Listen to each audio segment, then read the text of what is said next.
Balik tayo sa monthly. Monthly time frame. Yan. Yan. Lalo na sa mga beginner, ano, dahan-dahan talaga kasi sinasabay ko na rin yung pagtuturo ng MT5. So remember the candlestick May. 1 month kasi to. Ibig sabihin itong May kasi tapos na. This candlestick is June. So ibig sabihin 2 weeks pa lang ngayon. So hindi pa tapos ito sa isang buwan. Gumagalaw pa siya. Pero itong candlestick na to tapos na to. And then the April. Pero analyze natin to, no? The May candlestick, since tapos na siya, maliit ang body, di ba? Malaki ang wick sa taas, malaki ang wick sa baba. So ang ibig sabihin nito, indecision. So yung April naman, may wick sa taas, may wick din sa baba, pero medyo malaki ang body kumpara sa May, 'di ba? Pansinin niyo, 'di ba? Malaki yung body nung April kaysa sa May. So ibig sabihin, dito pa lang sa April, medyo may indecision na kasi parehas may upper at saka lower wick. Pero mas naging confirm nung lumabas yung May kasi nga napakalit ng body. So indecision. So what we did is nilagyan ko siya ng support dito on my mind. Imaginarily, meron siyang support para sa akin. Yan.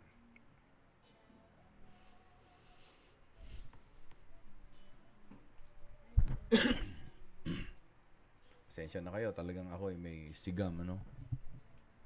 Pero this coming June, mapansin nyo yung body ng candlestick nag-uumpisang mag-green sa taas. Papataas. So, ibig sabihin, merong rejection yung buyer. Pero may buntot din sa taas. Nagre-reject din yung seller. So, it's a tug of war na nangyayari for a month of June. Yan. Ngayon, ang gawin natin, lagyan natin yung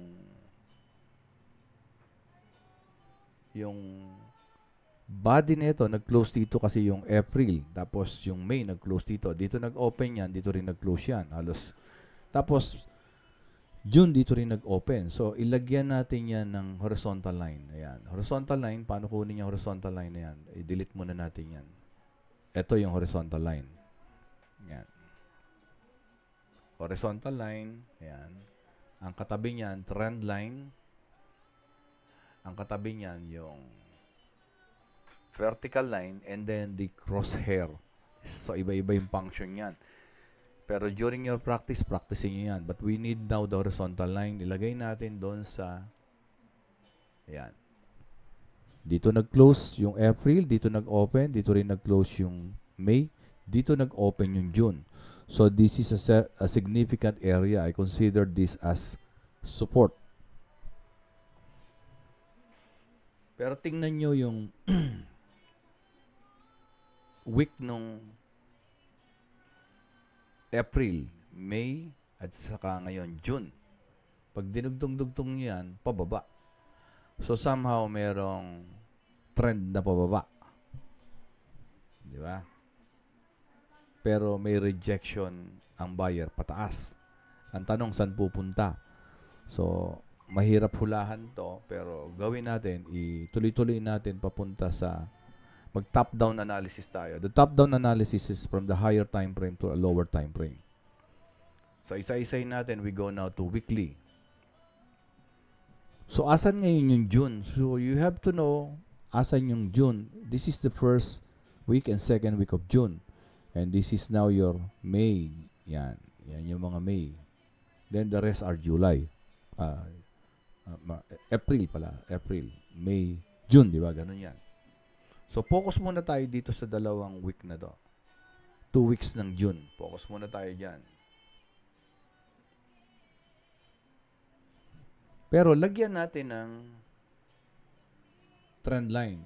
Ayun yung week na yan. Another week. Tapos, ayun yung body. Lagyan natin ng trend line yan. So, Kuha tayo ng trend line, ilagay natin doon sa upper wick, ayan. Tapos body, ayan. So, ayan siya. So, medyo lakihan natin. Ayan. So, sa akin, ang opinion ko dyan, this is high. Ayan. This is lower high. This is another lower high. Kung susundin niya, this is low. Low. This is lower low. This is another lower low. So, ito yung market structure ng downtrend, di ba? A series of lower high, lower low, lower low on the weekly time frame. So, dapat, kung nagtuloy yan, dapat may another lower low dito yan. Pero hindi nagtuloy. So, there is a break of structure somewhere here. And then, nagtuloy pa, tumaas. But then, nagkaroon ng reverse dito, bumalik. Ang tawag namin doon, retest. Kung mapapansin nyo, dito nag-close, dito naman to nag-open. At doon din bumalik. So, nag-reverse siya. Kung makikita nyo yan sa lower time frame, mabivisualize nyo ano yung pinakita nung week na yan. So, we have to go to a lower time frame. But as of now, nagkakaroon ng movement pataas kasi nga green. But to understand better, kailangan natin bumaba sa lower time frame. Ayan. Buburahin ko kasi yan yung way ko paano ma-practice yung isip ko. Kailangan nasa mind ko siya.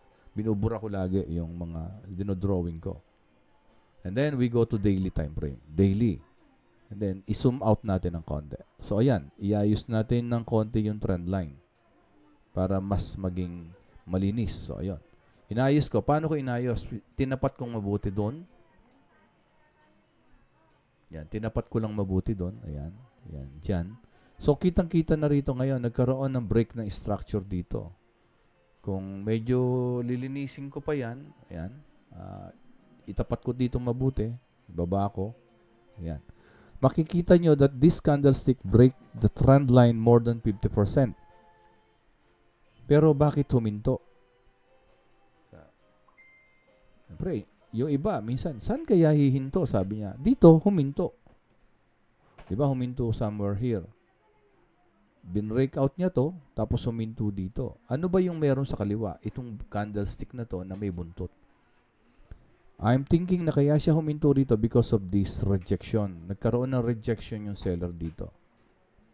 So, kaya this area now is very significant. Yan. At mapansin nyo, nag-sideways. At kung makikita nyo yung video ko last June 2, sinasabi ko, babalik dito. There is a reason kung bakit sinabi kong babalik dito, simply because nagka-breakout and then magre-retest. Yun yung nasa isip ko. Pero we need to go to a lower time frame which is 4 hours para maipakita ko kung ano yung sinasabi ko last June 2. So, we will now go to H4. Yan. So, sa mga previous video, sabi ko, this candlestick is very significant sa akin. Kasi ito yung candlestick bago nagkaroon ng momentum. This I considered the buyer zone or the demand zone. So, kung lalagyan natin ngayon ng horizontal line yan, diba? Lagyan natin ng horizontal line. Yung upper wick at saka horizontal line, yung lower wick. Pero remember this line, di ba? Ito yung line kanina ng monthly.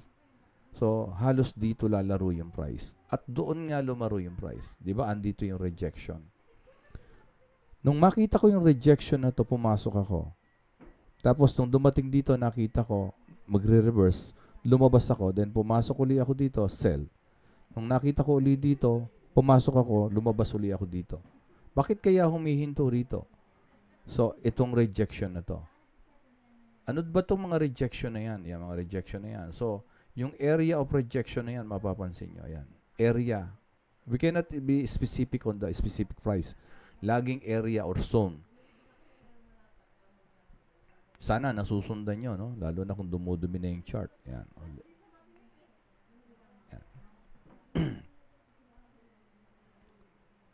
So, huminto, di ba? Almost, ayun, bumaba. Bumalik, binalikan niya somewhere here. Di ba? Dito na naman nag-break out. Ito, dito nag-break out. Dito nag-break out. More than 50% ng candle. Di ba? Yun yung isang basihan. Hindi sigurado, pero if the breakout candlestick is more than 50% of the body, malaki yung chance na tataas. Pero hindi sinabing didiretso. Kaya you have to look on the left side, what are the significant event dun sa kaliwa. Yan. You have to practice yung ganon. Kaya nga paulit-ulit yung panoorin yung video pagka may video yung ganito. Pero ano yung nabubuo? This is now your low. This is now your higher low. Bakit? Kasi mas mataas ito kesa dito. Then there is another low, a higher low. Then there is a high. Then there is another high. Mas mataas ba? Yes. So this is now your higher high. And the structure kasi or market structure kasi ng uptrend, there should be a series of higher high and a series of higher low. And as of now, meron ng series of higher low and higher low. So ngayon, these candlesticks are green. So most likely, pwede niyang basagin ito. Saan siya pwedeng huminto? This is another significant area. Pwedeng yan huminto dyan at bumalik ulit. To maintain the momentum ng uptrend, kailangan may another higher low. Pero the moment na lumagpas dito yung price, hindi na yon higher low. That is another low. So to keep that momentum, kailangan yung price niya somewhere here. Ganyan. So sa ngayon, pataas muna siya. Hintayin natin kung babasagin niya to. Paano natin masasabing nabasag? Yun nga yung whenever the candlestick nag-break out more than 50%, yun, malaki yung chance na binasag. But then again, walang sigurado. Kaya you have to be reactive. Kung makita nyo na nagkaroon ng reversal, kunin nyo na yung win nyo. Then wait for another opportunity. So I hope na medyo napapractice kayo doon sa pag-chart. Kasi okay naman, we have copy signals. But not most of the time, merong magandang setup. Kaya minsan, walang signal. And if I were you, alin ang mas maganda? Nakadepende ka sa signal, copy signal ng ibang tao, o you have your own signal? Diba? Mas pipiliin ko yung marunong ako maghanap ng sarili kong signal. At that is the reason naman kaya tayo nag-enroll, diba? So we could learn how to properly do our charting and look for our own setup until maging free tayo sa copy trading.